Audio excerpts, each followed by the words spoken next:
kung ako'y nabigyan ng pagkakataon, wala naman ako pagkakataon, ako'y nagsasalita lang as a commentator, no? Yeah. Dahil I have the qualification naman as a member of the District Council, hindi ko po alam kung bakit. But, ang pagkakakilala ko kay Presidente Duterte, bilang naging amo ko naman siya, talagang hindi niya matanggap na pinahaharap siya sa mga dayuhan. So, bago ba i-file yung motion to dismiss na yan, kailangan bang may i-gather na mga evidence or whatever para i-present sa court? Well, alam ko, dun sa nangyari dun sa pag-aresto, pwede humingi ng evidentiary hearing. Okay. So, pwede talaga mag-schedule ng hearing ang korte at mag-present ng mga ebidensya, yung mga testigong naroon nung inaresto siya, para i-relate na walang dokumentong pinakita at saka walang request ng ICC na mag-cooperate ang Pilipinas, na walang Interpol red notice, na meron lang diffusion order, na ang diffusion order nanggaling din sa Pilipinas. Parang hiningi ng Pilipinas sa sarili niya na tulungan kaming arestuhin ito, which is ridiculous, di ba?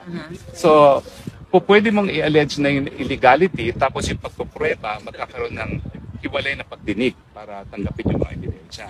Pero yung issue ng jurisdiction, dahil nagsimula ang preliminary investigation after 2 years, that's a purely question of law. So sa akin, pwede ng desisyonan yan na walang kahit anong hearing. Purely question of law lang. Ang preliminary investigation ba na nasimulan sa pangalawang taon matapos ang instrument of withdrawal, yan ba ay tama or mali? So dapat madesisyon na yan dahil kapag sinabi ng hukuman na mali, tapos na ang boxing, uwi na si Tatay Digong. Yes, I hope makauwi na talaga si PRRD, no? Spokes, kumusta ka naman bilang asylum seeker? Kasi alam niyo mga kababayan, mga palangga, hindi biro ang pinagdaanan mo para makatakas sa kamay ng polboronic government. So pwede mo bang i-share dito sa ating mga kababayan kung okay lang sa iyo yung pinagdaanan mo since na tinarget kanila katulad ko? Well, gaya ng sinabi ko na talaga napaiyak ako nung ako'y pumirma ng asylum application kasi yun nagbigay ng karapatan na hindi na ako pwedeng mapabalik sa Pilipinas panandalian habang dinidinig yung aking asylum. At matagal nga yung proseso bago ma-approve yung asylum na yan. So parang nakahiga ako dahil meron na akong halayaan kumbaga, no? At kahit ano pang gawin nila hanggang hindi tapos ang asylum, hindi na nila ako magagalaw dito. At ngayon, talagang nag-aabala ako dun sa mga vloggers na tinatakot din ng contempt. No?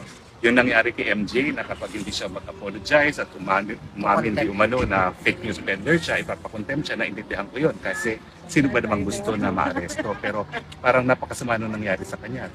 Para siyang ginahasa ang kanyang pagkatao at parang pinaamin na hindi siya ginahasa at nag-enjoy siya sa mga abuso sa kanya para lang maiwasan ang pagkakakulong. So ako, nalulungkot ako sa mga naging kapalaran ng mga kritiko ng administrasyon nito.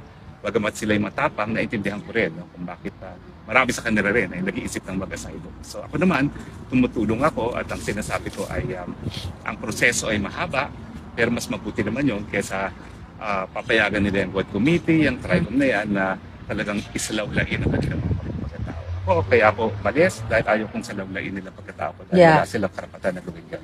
Pero folks, kumusta yung pagtanggap sa'yo ng ating mga kababayan, mga Pilipino, yung mga yung kumakausap sa'yo, yung sitwasyon mo, anong pagtanggap? Well, sa totoo lang po, tumataba na naman ako kasi lahat sila nagbibigay na pagkain. Maraming salamat po. Di na ako gumagastos sa pagkain.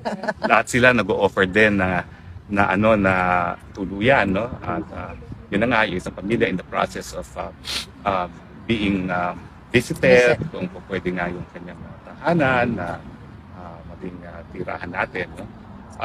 So, napakainit naman po ng pagtanggap nila, pagkapat din kami. So, pasensya na po kasi yung kulto ng Joma Season at ang CPNA ay naririto rin sa Netherlands. Baka nandyan sa paligid. So, I'm sure nandyan rin po sila sa mga paligid-ligid. Paano mo pinaprotektahan yung sarili mo, Spokes? Meron ka ba bodyguard? Wala. Ang bodyguard ko si Maharlika. Ang Dragon Lady ang aking bodyguard. Oo, di ba? Yeah, well, I'm here. We're here to support you. And syempre ang kay PRRD. At kaya ka naman nandito dahil kay PRRD. Kaya tayo nandito dahil kay PRRD.